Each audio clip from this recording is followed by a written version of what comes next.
for admin stuff. All right, let's get into it. So we're gonna go kind of down, not kind of, we're gonna go exactly down the same progression that we did with pistol. All right, we're gonna use predictive shooting as the training tool to understand how we connect to our rifles and then assessing that connection while we're shooting. Focus on the same two concepts we did yesterday, you know, mount, the connection, and vision, what we're doing visually with the rifle. And again, can't stress it enough, every time I talk about shooting rifles, we're gonna shoot these rifles in a way that I would not advocate, like this is not the engagement strategy, right? It's not the pace you're gonna shoot this if you wanna be accountable for all the rounds, all right? We're trying to, that principle, we're trying to get you comfortable, you know, driving 200 miles an hour, so when you back off, when we start driving 100 miles an hour, it feels very, very controlled for you. All right, so with that, let's talk about connecting to the rifle. You know, same three principles apply. Consistency, I need to have my hands on the gun the exact same way every time. Stability is once I set the pressures on the gun, which I personally do on the range, on the command stand by, right? So we're gonna have, you know, good stance, shooters ready, stand by. At that point, I'm gonna pull the gun in and set the pressures for shooting, right? I think a lot of guys will try to be really relaxed and they're gonna try to bring the gun up to their eye target line and set the pressures all at the same time. You're trying to do that in a sequence, you know, it's hard to do that consistently and repeatable over and over and over. So with that, I think we can build in good training scars where we've got a good stance, legs are low and wide, and then when on standby, we connect to the gun and set those pressures. Talk about where my hands go on the gun for consistency, right? I want commonality of systems. So if I put my pistol out, right, I want to set the rifle up so my hand is in the exact same position that I do with the pistol, right? I like my elbow down in a neutral position. A lot of guys, you know, there's kind of trends and things that happen in shooting based off social media. You guys spread open a little bit because I'm going to point my gun up range there. It's unloaded. A lot of guys will subscribe to the idea that I'm going to keep my gun straight and roll my elbow out, right? That is somehow going to give me more control, right? In my opinion, if I put my elbow out like this, when I start to influence the gun, right, because our left hand controls the gun, and I pull the gun back into my shoulder really hard, what happens to the barrel? Where am I pulling it? Pulling it to the left, right? Now, for a right-handed shooter, when I pull the trigger, which way does my gun recoil? For most guys, if you're shooting a duty-style rifle, the gun is going to go up and to the right at 1 o'clock. Suppressed guns and compensated guns will move laterally, but it's going to take the path of least resistance for a right-handed shooter, which is to the right. So if I'm exerting all of my force on the gun, and laterally, right, when I pull it back in, I'm already pulling it left. Where do you think my second shots are gonna go? They're gonna end up trending left, right? Now, once we flip over to reactive shooting and I'm tying a sight picture to a trigger press, so more importantly, where is my dot gonna go for that second shot? It's gonna go left, right? It's gonna go way left of my point of aim. So if we're always trying to, you know, shoot our vision, and our vision tells us when it's time to shoot, how long is it going to take me to readjust to get back to acceptable, right? And that's where we start to see the performance really dying down, you know, of the rifle.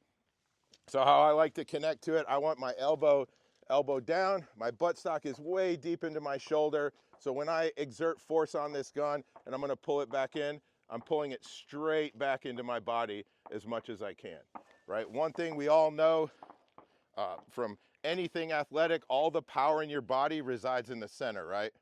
I'm stronger in the center than I am out there. So the concept of when I connect to the rifle, I'm trying to exert all of that force towards the center of my body. Does that make sense? So my non-firing hand is doing the bulk of the work, my elbow's down, right? And then my firing hand is just holding onto the gun firm, about the same grip pressure that I had with my pistol, right? I don't want to pull the gun back in hard with this hand, right? One of the things that happens when guys are shooting, just like with a pistol, my left hand will kind of leave the exercise, right? So if I go from left hand control to right hand control, watch what happens to the end of the gun, right? Just by exerting pressure like that, I pull those shots low, right? Or at least the attitude of the gun pushes down, right? That all translates to the optic, and while I'm shooting, that's where we start to see the shots coming way low and left and low on the target, right? So for stability, not violating the principle of stability, once I connect to the gun, that's how I'm going to stay throughout the whole shooting process, right? Now, how do I assess connection to the rifle? How do you guys typically assess how hard you're pulling the rifle in? I do it for kind of the pressure in my shoulder, because I notice if it's a longer day, this is getting real tired and it feels harder even though it's not. So I try to go off of this, the shoulder typically. You watched the last class dump, didn't you? I went off of that, yeah, a while ago. No, that's a good thing. I think that's the right answer, right? Because I think how our hands and our arms feel this morning is going to be completely different how they feel 6 hours from now, right? So I don't ever assess it by what this hand is doing, right? A lot of guys will equate that if the tighter I squeeze the gun circumferentially around the handguard, that has something to do with a good tight connection. It doesn't.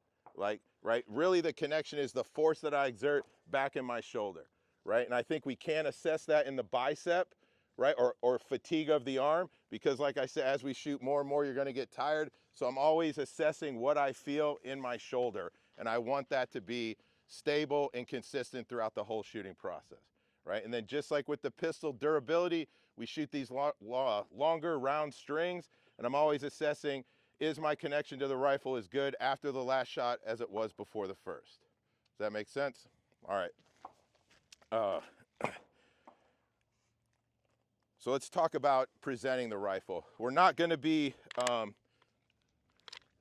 racing to the first shots with any of these drills in predictive shooting, but the way that I present the rifle feeds so much in to my connection, right? The way I do it. There's a ton of techniques on how to do it, and every body is built differently, right? So my neck looks a certain way, the size I am, so I'll just show you how I present the gun.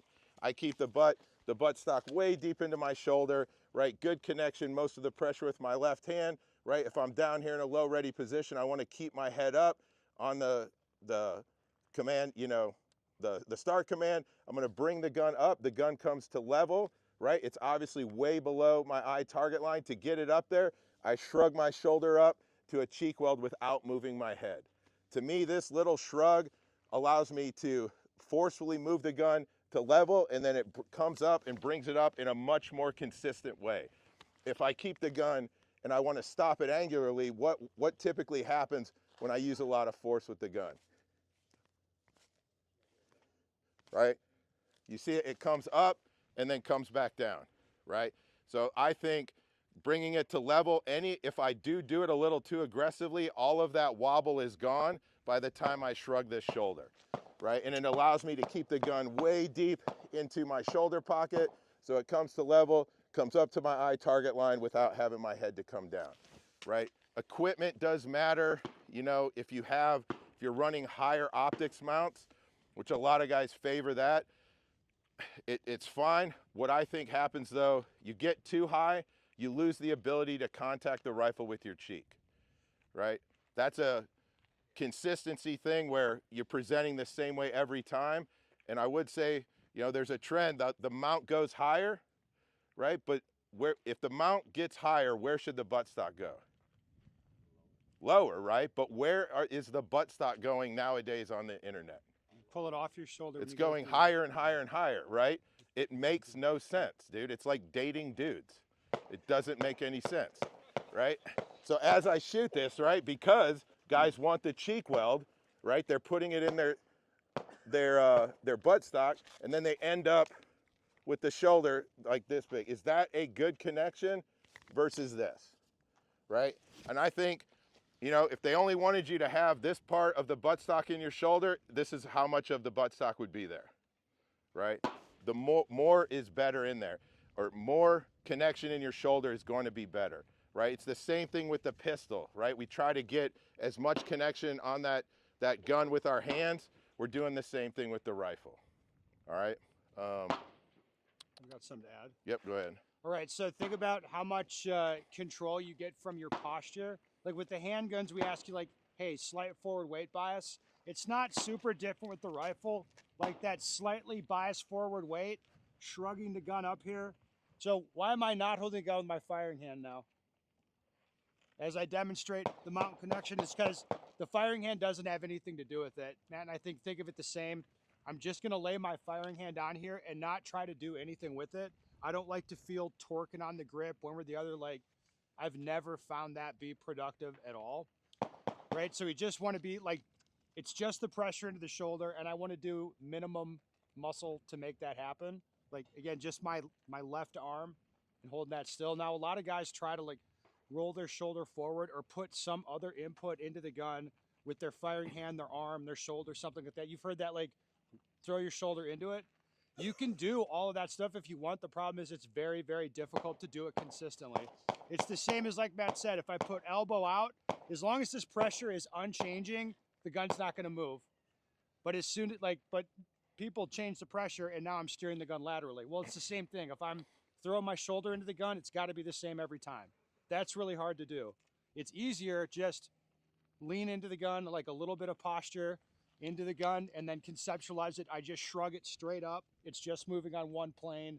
I'm not trying to push into the gun, right? So just think of it in terms that you want it to be easy to be consistent, and you don't want it to be changing. Yep. We talked about it a little bit yesterday, right? I can always do less more consistently than I can do more, right? And I think what you guys will find out throughout this progression is that probably to a man, every one of you is holding the gun too tight, right? Because you have this idea that the tighter I hold it, the less it's going to move, right? But also I believe the tighter you hold it, the more you can influence it when it starts to move. Has anybody ever been able to shoot a rifle where the dot does not move at all in recoil? Right? Just like with the pistol, we have to be comfortable letting the dot do its thing and just accept that, right? And then do all of the same vision stuff that we were working on with the pistol. As I start shooting this rifle very, very aggressively and the dot starts moving, do not connect to the dot, stay connected to the target, all right? We're gonna shoot this, this drill at farther distances. We'll start up pretty close for a couple strings, and we'll do a couple strings of doubles to get used to it, and then we're gonna do an awareness exercise after that. So just like with the pistol, I'm gonna shoot 2 rounds, take a nice long pause, shoot another 2 rounds, long pause.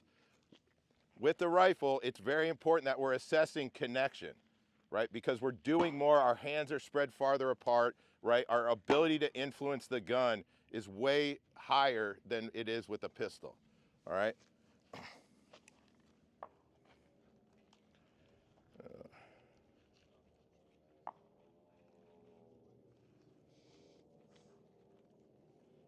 What the fuck? I think this is...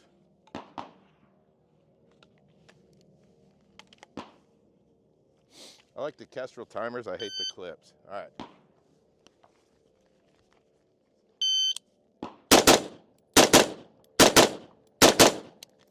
All right, what I see is good dot tracking pattern. It's hard to kind of assess because the dot just kind of looks like it's flickering, but I do see it. My dot comes up to 1 o'clock, drops straight back down and whips in from 3. So as I move back, I see a little teardrop shape.